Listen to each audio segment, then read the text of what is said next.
Assalamu alaikum everyone. Welcome to online class, Fulbari Pilot Girls High School. I hope everybody is fine. I am also well by the grace of Allah. Dear students, today we will discuss about an important topic named right form of verbs for the students of class 9 and 10. We know it is the most difficult topics to you because most of the time you make mistake in solving this right form of verbs. Today I will try to my best to make it easier to you. So let's start the class. Dear students, look at the sentence or phrase right form of the verbs. Right form of the verbs বলতে আমরা বুঝি সাধারণত ভার্বের সঠিক form বা ভার্বের সঠিক রূপ। তো ভার্বের সাধারণত সর্বসম্মত যে কয়েকটি ফরমেশন হয়ে থাকে সেগুলো আমি এখানে আনার চেষ্টা করেছি। লক্ষ্য করো তোমরা, ভার্বের মেইনলি 5টি ফর্ম হয়ে থাকে সাধারণত, যেমন present, past, past participle, ING form এবং এস বাই এস ফর্ম। সাধারণত একটা মেইন ভার্বের এই 5টি ফর্ম বা এই 5টি ফরমেশন হয়ে থাকে। তো আমরা যদি এই 5টি ফর্ম এর সঠিক ইউজগুলো জানি তাহলেই সাধারণত আমরা রাইট ফর্ম ভার্বসের কোশ্চেনগুলো ইজিলি সলভ করতে পারবো। তো আসো আমরা কিভাবে এই রাইট ফর্ম ভার্বস এর কোশ্চেনগুলো সলভ করি এগুলো আমরা আজকে জানব। সাধারণত নবম দশম শ্রেণীর কোশ্চেন নাম্বার 4-এ যে রাইট ফর্ম ভার্বস এর কোশ্চেনটি দেওয়া হয়ে থাকে সেটি সাধারণত একটি প্যাসেজ দেওয়া থাকে। তো প্যাসেজের রাইট ফর্ম অফ ভার্বস এবং ইন্ডিভিজুয়ালি যে রাইট ফর্ম অফ ভার্বস এগুলোর নিয়মগুলো কিন্তু আলাদা, দুটোর মধ্যে অনেক ডিফারেন্স আছে। তো প্যাসেজের ক্ষেত্রে সাধারণত একটা সিকোয়েন্স বা একটা ইভেন্টকে তুলে ধরা হয় এবং এখানে টেন্সের কিছু সিকোয়েন্স থাকে, সেগুলো আমাদের ফলো করলেই চলে। কিন্তু ইন্ডিভিজুয়ালি যদি রাইট ফর্ম ভার্বসগুলো সলভ করতে দেওয়া হয় তাহলে কিন্তু মোটামুটি অনেকগুলো নিয়ম রাইট ফর্ম ভার্বসের আমাদের জানতেই হবে। তো যাই হোক, প্যাসেজ ধর্মী রাইট ফর্ম ভার্বসের কোশ্চেনগুলো সলভ করতে গেলে আমাদের পার্টিকুলার কিছু নিয়ম ফলো করলেই হবে, খুব বেশি নিয়ম লাগবে না। আমি সাধারণত অতি অল্প কিছু নিয়মের মাধ্যমে, অল্প কিছু রুলসের মাধ্যমে সাধারণত এটি ক্লিয়ার করার চেষ্টা করছি। তো যাই হোক, to solve the problem of right form of verbs, the students should know about the tenses at first. প্রথমত আগে টেন্স সম্পর্কে তাদের ধারণা রাখতে হবে, specially 2 tense, past tense and present tense. So এখন আমরা জানবো সাধারণত কিভাবে একটা সেন্টেন্স থেকে টেন্স আইডেন্টিফিকেশন করতে হয়, because tense identification is the most important thing to solve this kinds of problem. তো আমরা এখন টেন্স আইডেন্টিফিকেশন জানবো, কেমনে আমরা একটা সেন্টেন্স থেকে টেন্সকে খুঁজে বের করব, কোন টেন্সকে নির্দেশ করছে তা। তো আলোচনা সুবিধার্থে বা সময়ের যাতে আমি লিখে রাখছি সাধারণত এগুলো আমরা এখন লক্ষ্য করব। দেখো, সাধারণত যে সেন্টেন্সে everyday, daily, often, normally, generally, occasionally, seldom, hardly, sometimes, usually ইত্যাদি থাকবে, এগুলোকে সাধারণত আমরা টাইম ইন্ডিকেটিং ওয়ার্ড বলে থাকি। তো এই ধরনের টাইম ইন্ডিকেটিং ওয়ার্ডগুলো যদি কোনো সেন্টেন্সে থাকে তাহলে সেটি প্রেজেন্ট ইনডেফিনিট টেন্স হয়ে থাকে। তো প্রেজেন্ট ইনডেফিনিট টেন্স হইলে সেক্ষেত্রে আমাদের কি করতে হবে, সেক্ষেত্রে সাবজেক্টের পর মূল ভার্বটি অবশ্যই প্রেজেন্ট ফর্মে নিতে হবে, মূল ভার্বটাকে অবশ্যই প্রেজেন্ট ফর্ম ব্যবহার করতে হবে। এখন এই মূল ভার্বটিকে প্রেজেন্ট ফর্মে ইউজ করতে গেলে আমাদের দেখতে হবে সেন্টেন্সের সাবজেক্টটি কোন পার্সন, কোন নাম্বার। এখানে মূল ভার্বের প্রেজেন্ট ফর্ম দুইভাবে ব্যবহার হবে, একটা ভার্বের জেনারেলি ব্যাস ফর্ম বা প্রেজেন্ট ফর্ম, আর একটা হচ্ছে ভার্বের সাথে এস বাই এস ফর্ম। তো কখন আমরা ব্যাস ফর্ম কখন S by S form use করব দেখব আমরা, যে যদি বাক্যের সাবজেক্টই থার্ড পারসন সিঙ্গুলার নাম্বার তথা হি, শি, ইট, রহিম অথবা যে কোনো এক বচন হয়, তাহলে আমরা মূল ভার্বটির সাথে এস বাই এস যুক্ত করব। অন্যথা থার্ড পারসন সিঙ্গুলার নাম্বার ছাড়া ফার্স্ট পারসন, সেকেন্ড পারসন বা থার্ড পারসনের প্লুরাল নাম্বারের ক্ষেত্রে আমরা কিন্তু ভার্বের সাথে এস বাই এস যুক্ত করব না, এটা আমাদের স্মরণ রাখতে হবে। আর প্রেজেন্ট ইনডিফিনিট টেন্সে তথা যে কোনো টেন্সে একটা সেন্টেন্স কীভাবে থাকতে পারে আমরা সাধারণত এখানে এটা দেখানোর চেষ্টা করেছি। প্রথমত এটা, দ্বিতীয়ত হচ্ছে বি ভার্বের ক্ষেত্রে যদি প্রেজেন্ট ইনডিফিনিট টেন্সে কোনো গ্যাপকে আমাদের বি ভার্ব দিয়ে সলিউশন করতে হয়, তাহলে বি ভার্বের ক্ষেত্রে আমরা ইউজ করব এম, ইজ, আর। ভালো করে লক্ষ্য করো, বি ভার্বের ক্ষেত্রে আমরা নেব এম, ইজ, আর। যদি হ্যাভ ভার্বের সলভ করতে হয় তাহলে হ্যাভ ভার্বের ক্ষেত্রে আমরা নেব হ্যাভ অথবা হ্যাজ। এবং যদি কখনো সাবজেক্টটি প্যাসিভ মোডে থাকে, অর্থাৎ সাবজেক্ট যদি নিজে কাজ না করে, তাহলে সাধারণত আমরা বি ভার্ব এম, ইজ, আর নেব এবং মূল ভার্বটাকে পাস্ট পার্টিসিপল করব। ওভারঅল এখান থেকে সাম আপ করতে গেলে এটাই যে সাধারণত যে প্রেজেন্ট যদি বোঝায় তাহলে আমরা ভার্বের প্রেজেন্ট ফর্ম ইউজ করব। বি ভার্ব যদি হয় বি ভার্ব থেকে আমরা প্রেজেন্ট ফর্মগুলো গ্রহণ করব। হ্যাভ ভার্ব হলেও হ্যাভের প্রেজেন্ট ফর্ম হ্যাভ, হ্যাজ গ্রহণ করব। আর যদি প্যাসিভ মোডে থাকে তাহলে আমরা সাধারণত এম, ইজ, আর অর্থাৎ বি ভার্ব থেকে এম, ইজ, আর নেব এবং মূল ভার্বকে পাস্ট পার্টিসিপল করব। সাধারণত এই কয়েকটা যদি আমরা জানি তাহলে প্রেজেন্ট সংক্রান্ত, প্রেজেন্ট টেন্স সংক্রান্ত যত রাইট ফর্ম ভার্ব আমরা ইজিলি কিন্তু সলভ করতে পারবো। আসো আমরা কিছু এক্সাম্পলের মাধ্যমে প্র্যাকটিস করি।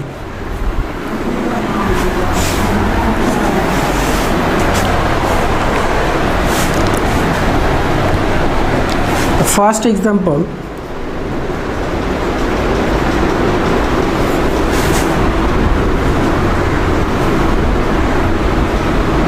we use mobile phones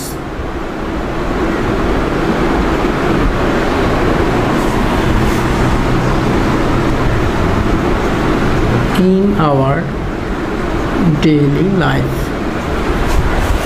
Dear students, here in our daily life এই ফ্রেজ থেকে আমরা সাধারণত একটা টেন্সকে বুঝি। ইন আওয়ার ডেইলি লাইফ আমাদের দৈনন্দিন জীবনে, তো দৈনন্দিন জীবনে ডেইলি কথাটা আছে, সো ডেইলি ওয়ার্ডটা আমাদের কী করে প্রেজেন্ট ইনডিফিনিট টেন্সকে নিয়ে ইন্ডিকেট করে। সো এখানে ভার্ব ইউজ হয়েছে ইউজ। আমি তোমাদেরকে গ্যাপে ভার্বগুলো দিলাম না, বিকজ তোমাদেরকে কী করতে হবে বক্স থেকে ভার্ব এনে কিন্তু ভার্বটাকে ফিল আপ করতে হবে সঠিক ফর্ম দিয়ে। সো এখানে ভার্ব গেস করে ভার্বের সঠিক ফর্ম এনে আমাদের কী করতে হবে, এটা পূরণ করতে হবে।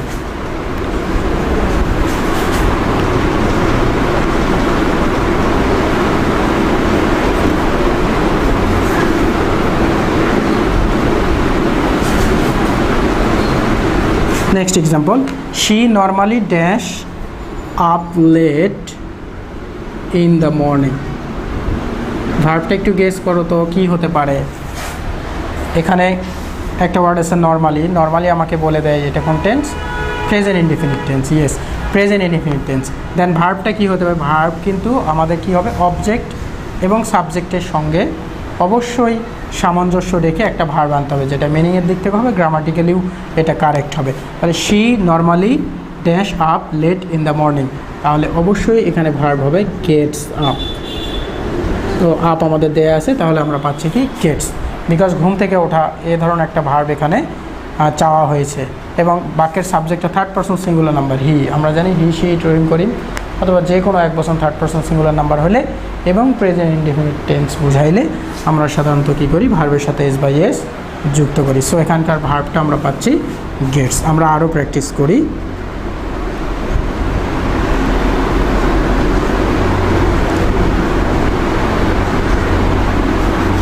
People often dash mistakes. Dear students, guess করো এখানে কি ধরনের ভার্ব আসতে পারে। People often dash mistakes, often দ্বারা আমরা বুঝি সাধারণত প্রেজেন্ট ইনডিফিনিট টেন্স, এবং মিস্টেক্স বলতে কি ভুল করা। সাধারণত এর একটা পার্টিকুলার ভার্ব আছে যে মেক মিস্টেক হয়, তো আমরা ভার্বটি পাচ্ছি মেক। এখন আমার ভার্বের সাথে এস বাই এস যুক্ত করবো কি না, তার ক্ষেত্রে আমাদের কী করতে হবে, সাবজেক্টটাকে লক্ষ্য করতে হবে। সাবজেক্ট পিপল না, it is third person singular number নয়, সো আমরা ভার্বের সাথে এস বাই এস যুক্ত করব না। ওকে, আমরা আরও দেখি।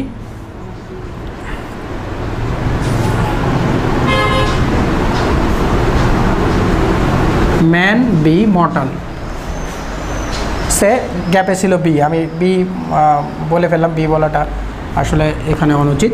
তো যেহেতু তোমাদের বক্স থেকে ভার্ব কী করতে হবে, চুজ করে আনতে হবে, সো এখানে গ্যাপ, তাহলে অবজেক্টের সঙ্গে সামঞ্জস্যপূর্ণ রেখে একটি ভার্ব আনতে হবে। ম্যান ড্যাশ মর্টাল, তাহলে আমরা কি পাচ্ছি, ম্যান ইজ মর্টাল। এখানে তো কোনো সময় নির্দেশক কোনো শব্দ নেই যে এটা কোন টেন্স, তবে আমরা কি সাধারণত এটি চিরন্তন সত্য। চিরন্তন সত্যের ক্ষেত্রেও কিন্তু সাধারণত প্রেজেন্ট ইনডেফিনিট টেন্সই হবে। চিরন্তন সত্য এবং হ্যাবিচুয়াল ফ্যাক্ট বা অভ্যাসগত কর্ম বোঝালে প্রেজেন্ট ইনডেফিনিট টেন্স হবে। আশা করি বুঝতে পারছো।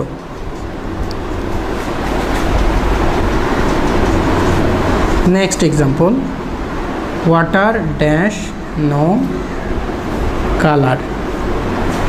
ওয়াটার ড্যাশ নো কালার, একটু গেস করো দেখি এখানে কী ধরনের ভার্ব আসতে পারে।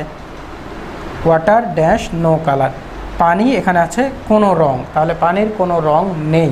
এখানে হ্যাভ ভার্বের একটা আকাঙ্ক্ষা আমরা এখানে লক্ষ্য করি। তাহলে ওয়াটার হচ্ছে third person singular number, have verb আমরা কল্পনা করব, কিন্তু থার্ড পারসন সিঙ্গুলার নাম্বার হলে হ্যাভের ক্ষেত্রে আমরা ইউজ করি হ্যাজ, হ্যাজ। তাহলে ওয়াটার হ্যাজ নো কালার, পানির কোনো রং নেই। দেখো আমরা প্রতিটি সেন্টেন্স কিন্তু প্রেজেন্ট ইনডেফিনিট টেন্সে আছে, প্রেজেন্ট ইনডেফিনিট টেন্সেই সবগুলো ভার্ব আমরা ইউজ করেছি, কিন্তু নিয়ম অনুসারে, কোনোটি প্রেজেন্ট ইনডেফিনিট টেন্সের বাইরে না। তো আমরা এভাবেই প্রেজেন্ট ইনডেফিনিট টেন্সে সাধারণত টেন্স বুঝে রাইট ফর্ম ভার্বগুলো পূরণ করব। এবার একটি গুরুত্বপূর্ণ রাইট ফর্ম ভার্বসের রুলস, সেটা হচ্ছে যদি সেন্টেন্সের সাবজেক্টটি প্যাসিভ মুডে থাকে, যদি প্যাসিভ মুডে থাকে তাহলে কিন্তু স্টুডেন্টরা অনেক ক্ষেত্রেই ভুল করে থাকে। সাধারণত সাবজেক্টটি যদি প্যাসিভ মুডে থাকে, যেমন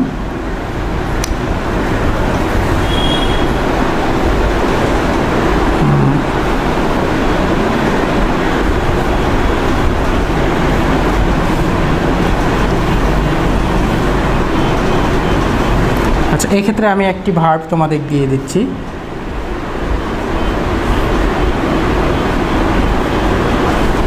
water call life.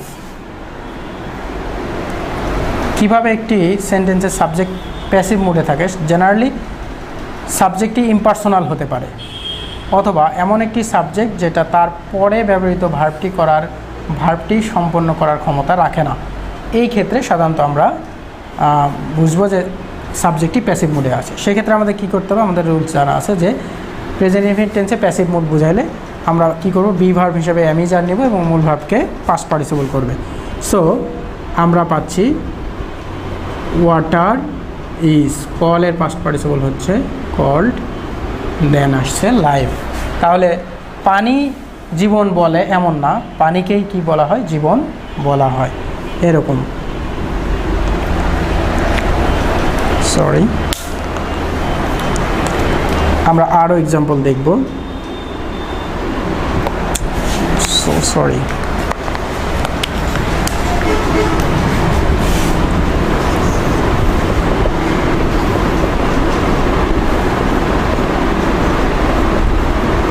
I invite to the party. I invite to the party, আমি পার্টিতে দাওয়াত করেছি এমন না। প্যাসিভ মোডে হলে সাবজেক্টের উপরই ওই কাজটা এসে পড়বে, এরকম। অর্থাৎ আমাকেই পার্টিতে কি করা হয়েছে, দাওয়াত করা হয়েছে। তাহলে আই অবশ্যই প্রেজেন্ট ইনডেফিনিট টেন্স, শো করবো আমি অ্যাম, ইনভাইট হয়ে যাবে ইনভাইটেড, দেন হবে টু দ্য পার্টি। তাহলে I am invited to the party, এরকম হবে।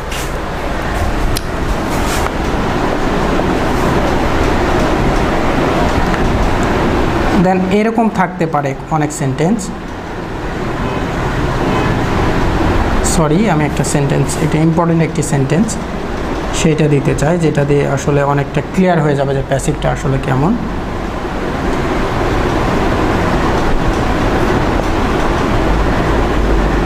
People speak English, English speak all over the world.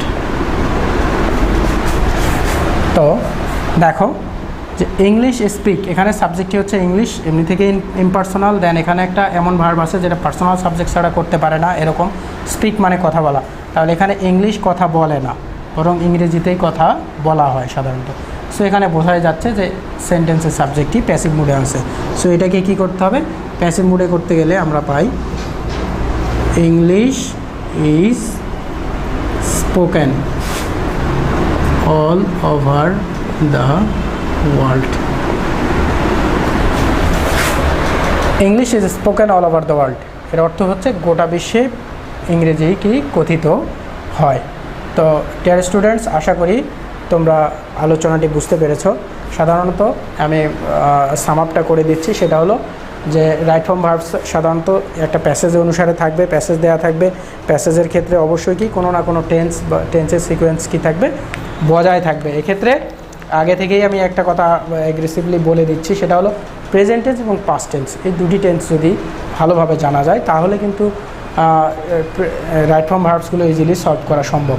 তো প্রেজেন্ট ইনডিফিনিট টেন্সে যত ধরনের ভার্ব, আসলে সাবজেক্ট কেমন হলে কীভাবে কি, অ্যাক্টিভ হলে কি, প্যাসিভ হলে কি, এরকম থার্ড পারসন সিঙ্গুলার নাম্বার কি, এনিহাও সবগুলো রুলসগুলো যদি তোমরা সাধারণত মনে রাখো তাহলে আশা করা যায় রাইট ফর্ম ভার্বস ইজিলি তোমরা সলভ করতে পারবে। তো আজকে এ পর্যন্তই, আগামী দিন পাস্টের উপরে আলোচনা রাখবো ইনশাআল্লাহ। সে পর্যন্ত সবাই ভালো থাকো, সুস্থ থাকো, আল্লাহ হাফেজ।